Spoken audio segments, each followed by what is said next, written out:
ঝাড়ু দিয়ে মাদ্রাসা সংলগ্ন মসজিদের বারান্দা পরিষ্কার করতে থাকে। সেই মুহূর্তে ধৃত শিক্ষক শিশুটিকে তার কক্ষে ডেকে নিয়ে জোরপূর্বক তার ইচ্ছার বিরুদ্ধে ধর্ষণ করে বলে বাদী অভিযোগে উল্লেখ করেন।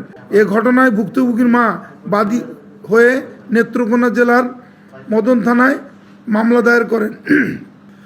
ঘটনার পর থেকেই অভিযুক্ত শিক্ষককে গ্রেপ্তার করতে আমরা র্যাব 14 ছায়া তদন্ত শুরু করে এবং গ্রেপ্তার আতঙ্ক এড়াতে এবং গ্রেপ্তার এড়াতে এই অভিযুক্ত শিক্ষক এলাকা ছেড়ে আত্মগোপনে চলে যায়। এরই ধারাবাহিকতায় গোপন সংবাদের ভিত্তিতে সদর কোম্পানির র্যাব 14 ময়মনসিংহের একটি চৌকস আভিযানিক দল অদ্য 6 মে 2026 খ্রিস্টাব্দ ভোর আনুমানিক 4:15 ঘটিকায় ময়মনসিংহ জেলার গৌরীপুর থানার সোনামপুর এলাকা থেকে অভিযুক্ত আমানুল্লাহ মাহমুদ আরাফি ওরফে সাগরকে গ্রেপ্তার করতে সক্ষম হয়।